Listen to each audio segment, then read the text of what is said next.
Welcome back, everybody. This is Glockman4519 back again with another ROM review. This one here is Resurrection Remix. It is the latest and greatest Marshmallow update. It has a lot of fixes in it.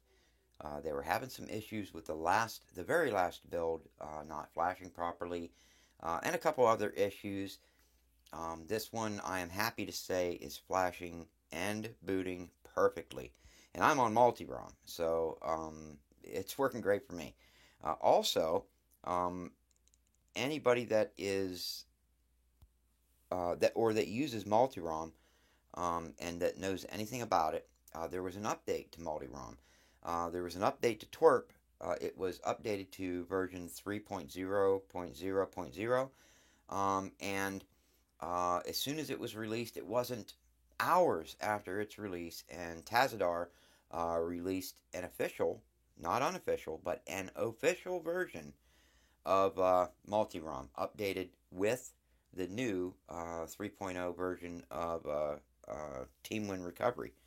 So, Resurrection definitely flashed as a secondary, no problems at all. This video is not going to be just on Resurrection Remix, and it's probably going to be a little bit long. There is the main reason I wanted to do this video was number one to showcase Resurrection Remix's update, but number two was to show off a new kernel that was also just released not too long ago. I'm going to say it was released early this morning, and I tried it, and I think I now have a new go-to kernel. And it is awesome. Wait till you guys see this. So without further ado, let's get into this. We are going to go to About Phone, and you will see that this is Resurrection Remix, and this is for the Nexus 6, Android version 6.0.1. It's running the latest security patches, February's latest update. The kernel, okay.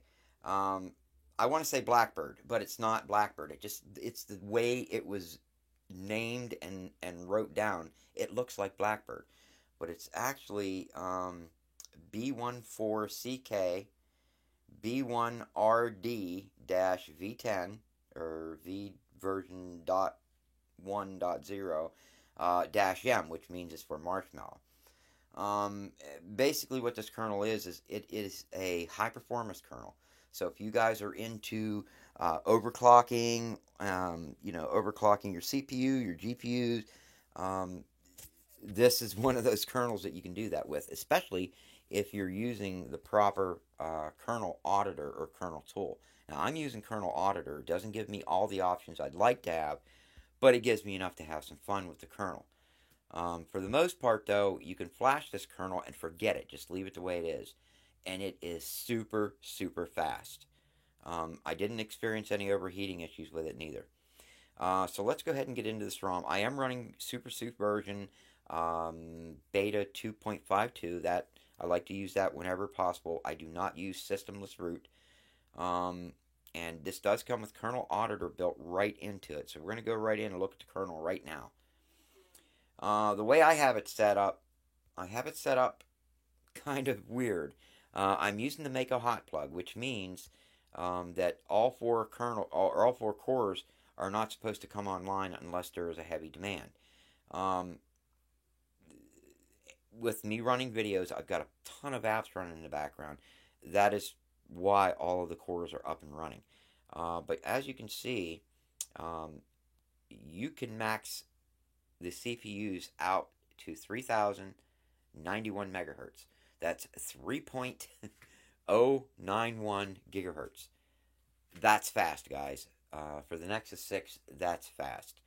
I love it. I have mine set for maximum at, I think it's 2918 is what I have it set at. That's good for me.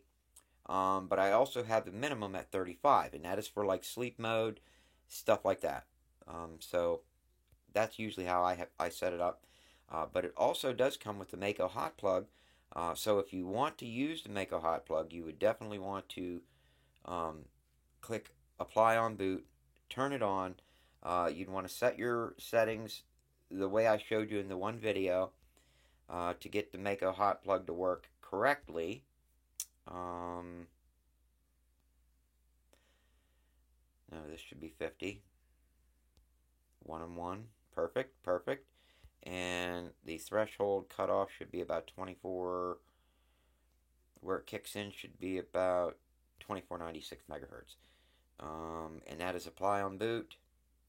I want to go back to CPU, make sure that's set properly. Yes, yes, and that's good to go. Now, you also have a lot of other settings. You guys can get in there. You can work with the GPU and all that. I'll let you guys mess with that, but it's fine. Let's get back into the ROM. Developer options quickly. You do have your advanced reboot and your root access. Those are your two big ones that you're going to want to go into developer options right off the bat as soon as you flash this. And then the multi-window mode is not under developer options. It is in your advanced, into the advanced settings.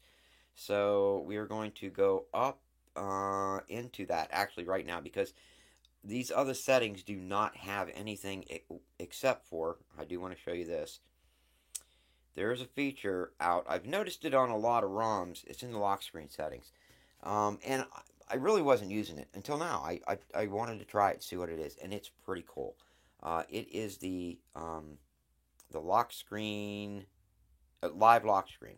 The way that works is you turn it on. I have mine set to colors, and if you turn off your phone, turn it back on, this is what the lock screen looks like. It's really cool. It's a live effect. So that's that. It's just one more cool little feature that they added. I think it's pretty cool. I thought I would show you guys in case you wanted to try it out. It's kind of new to me, but you know, there it is. Notifications. That's where your heads up and all that's going to be at. Display and sound are all pretty much the same. So let's go ahead and get right into the Resurrection Remix configurations.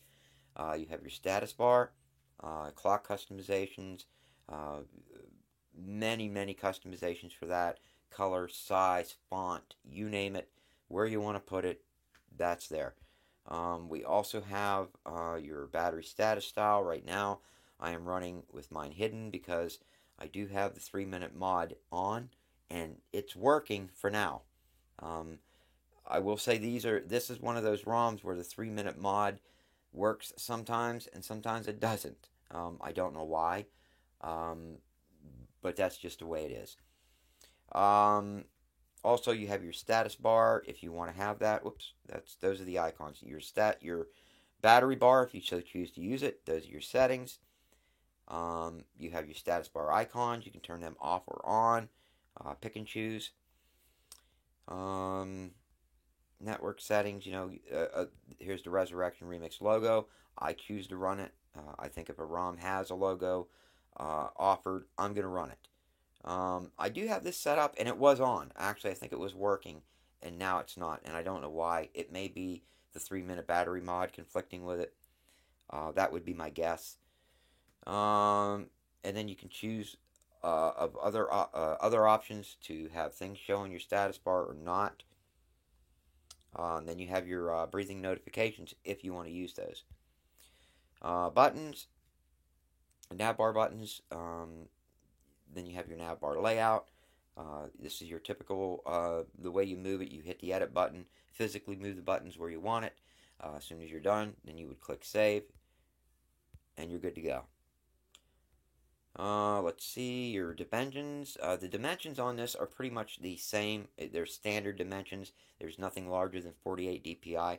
And again, I said this in the last video, I think the Nexus project, the Pure Nexus, is the only ROM out that has anything above 48 dpi that I'm aware of right now. Now, there may be another one that I don't know about, but as far as I know, Pure Nexus is the king that has the largest DPI setting for that, as of right now. You can color it if you want.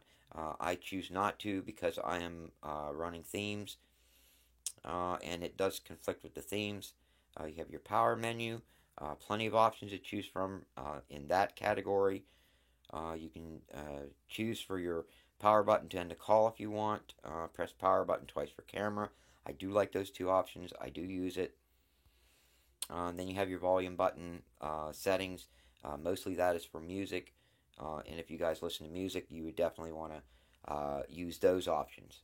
Under recents, we have the show search bar. You have your memory bar, clear all tasks, location, your immersive recents. I have mine in full screen. I love that feature. Show clock, show date, and all of that. And also, again, as mentioned in my last video, seems like all the ROMs now in Marshmallow feature Omni, at least custom ROMs. I'm glad to have that here. It is an option that I do use sometimes. Not as much anymore, but it's there. And thank you for that. Notification drawer. One of my favorite options, the time contextual header option. I love that option. I like the modern look, but you could go with the default look, or you could go with the polygonal or the poly HD, depending on what ROM you're running. Is dependent on the name that they give it. And you have your quick pull down, your disable, your quick settings and lock screen, task manager, and the list goes on and on. You have your header font style, which is nice. I mean, Resurrection Remix is one of those awesome ROMs, man. It's like bliss. I just and Dirty Unicorn. I love options, man. You give me options, and I am a happy camper. So even notification colors. You know how many ROMs gives you that? You know you can change the notification colors. It's cool. I love it. And then now you have your lock screen. Lock screen, you know, your power menu, you get to choose what and all you want on your lock screen. You do have the blur effect if you want to use that. Again, lock screen colors. You can pretty much color everything on your lock screen. Let's see, lock screen fonts. Again, I like that feature. I really like the italic feature. Although I think my theme is overriding a lot of that. And I'll show you the fonts I use on my theme. I use Sense 7, and it's kind of like that. It follows that italic, but it's got its own little flair. And then, of course, you can choose your wallpaper options. That's all there as well. It does have the blur effect.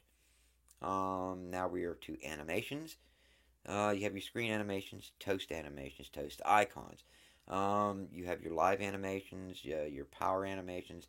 I don't use any of these. I do know that they're quite popular, or they wouldn't add them in the ROM. Gestures. These are the gestures that you get. I do use the app circle bar quite a bit. Not, the other ones I don't use much. I did not try the Pi controls. From what I've been reading on the thread, nobody's complained about them, so I'm taking it that they work right out of the box. Let's see, where are we at? Miscellaneous. This is going to be where, if you want to change your SE Linux permission, this is where you do it at. Now, the kernel that I'm running automatically sets SE Linux to permissive, which is what I want for the apps that I use. So I don't have to worry too much about that. Also, here's your multi-window mode. As I said, it's not in developer options. It'll be here.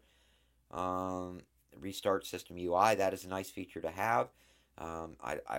I think that's also on the status bar, an option to choose for that. Force close notifications, all that, and your advanced sound. These are your settings for your advanced sound.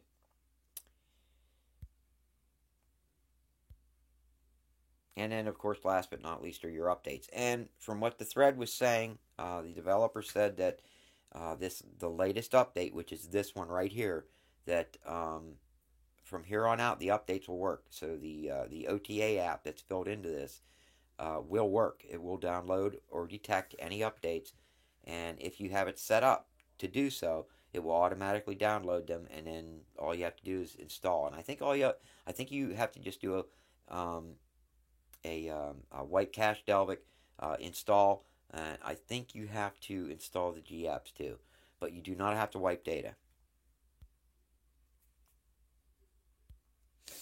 Well, guys, that's pretty much it for the Resurrection Remix. and the new kernel. I call it Blackbird. It's not Blackbird, guys. I'm going to put a link in the description to go to for that kernel. I wanted to show you the theme I'm running, and that theme is Sense 7. No, actually, the theme I'm running is, let me find it real quick, is Deep Darkness. That's the theme I'm running. That's the base theme. Then my status bar is Gradient. And then, of course, my nav bars are Vibrance is my, well, it was my nav bars. I don't know what happened to them, but those are, no, I didn't want style. Okay, anyways, I just changed that. But what I wanted to do is I'm going to go home here real quick, and I'm going to go to the XDA thread, and I want you guys to see this thread with the kernel on it. So we're going to go to favorites, Nexus 6, development, and I'm going to try to scroll down to it, to that kernel. If I can find it here. Here it is, right here. I'm going to go to the home page. I want you guys to, I wanted to let you guys see the OP. This is the kernel I'm running. It's brand new. The developer's name is Raven Tech. That'd be how I would say I'm pronouncing it, Raven Tech. And as you can see, the play on his words, where he has the 3 in there as another E. So it would be Rev 3 NT3CH. But if you look at it and you would do a quick surmise, it would be Raven Tech. That's how I'm guessing he's setting up the kernel. I could be wrong. If you look at it quickly, it looks like Blackbird. But it's not. It's B14CK B1RD kernel. But if you look at the list of options in this thing, or features, it's just crazy. The governors are awesome. Got quite a few governors in there. I think there's only one hot plug, and that's the Mako hot plug. But you can go really, really crazy with this kernel. It is set up pretty cool. The way he has it set up, it's optimized just right. And I think it's a good kernel. I really think, as long as nothing else goes wrong through my testing, I think I have myself a new kernel. It's actually rivaling Hell's Core. I really love Hell's Core, but this kernel is really getting me all excited, so so to speak. That's my video, guys. I hope you liked it. If you did, give it a thumbs up. And don't forget, everybody that subscribed to me, I just want to say that I really appreciate it. And if you guys have a ROM that you do want me to flash, so you can see it before you flash it, let me know, and I will try to get it on and do a video for you. That way, you guys may not even want to put it on your phone, so who knows. So until the next time that I see you guys, you all take care.